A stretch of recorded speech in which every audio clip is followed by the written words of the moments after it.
మహిళను కిడ్నాప్ చేసి హత్యాయత్నానికి పాల్పడ్డ నిందితుడు చిక్కాడు. రాజమండ్రిలో సంచలనం కలిగించిన మహిళా బందీ కేసులో దొండగని పట్టుకోవడంతో మిస్టరీ వీడింది. మహిళ చావుకు కారణమైన ఆ దొండగుడు ఎవరు? చనిపోయిన మహిళకు అతనికి సంబంధం ఏంటి? ఆమెను ఎందుకు కిడ్నాప్ చేశాడు? పాడుపడ్డ భవనంలో ఎందుకు బంధించాడు?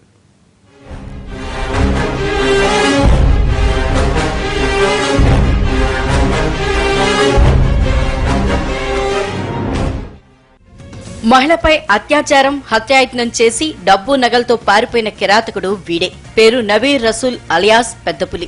కర్నూలు జిల్లా తుగ్గలి మండలం ఎర్రగుడి గ్రామస్తుడు. ఇతనికి తూర్పుగోదావరి జిల్లా ఆలమూరు మండలం పెద్దపళ్లకు చెందిన చిలుకూరి భవానీ 25,000 అప్పుగా ఇచ్చింది. బాకీ డబ్బులు ఇస్తానని ఆమెను గత నెల 30న రాజమండ్రికి పిలిపించాడు. ఆ తర్వాత రైల్వే క్వార్టర్స్ లోని పాడుబడ్డ భవనంలోకి తీసుకెళ్లాడు.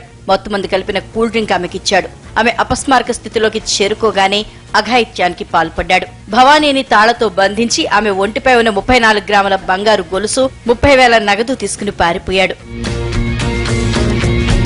రసూల్ కు భవానీతో 2011 నుంచి పరిచయం ఉంది.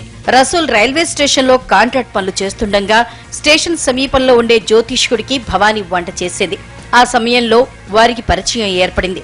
ఆ పరిచయంతోనే భవానీ దగ్గర అప్పు చేశాడు. 25,000 తిరిగి ఇవ్వాల్సి రావడంతో ఆమెను చంపాలనుకున్నాడు. భవానీని చంపేస్తే ఆమె దగ్గరున్న నగలు దోచుకోవచ్చని స్కెచ్ చేసి ఈ కిరాతకానికి పాల్పడ్డాడు. భవానీ కాల్ డేటా ఆధారంగా పోలీసులు నిందితుడిని గుర్తించారు. అదుపులోకి తీసుకుని విచారించడంతో నిజం ఒప్పుకున్నాడు.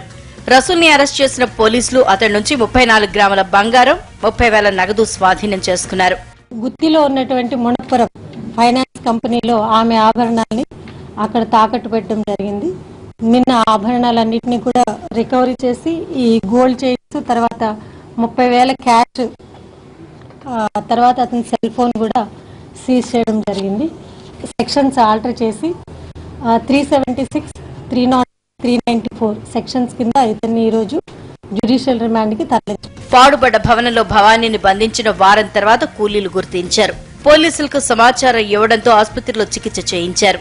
కానీ ఎక్కువ రోజులు బంధించి ఉండటంతో అవయవాలు పనిచేయటం మానేసి అపస్మారక స్థితిలోకి విడిపోయింది.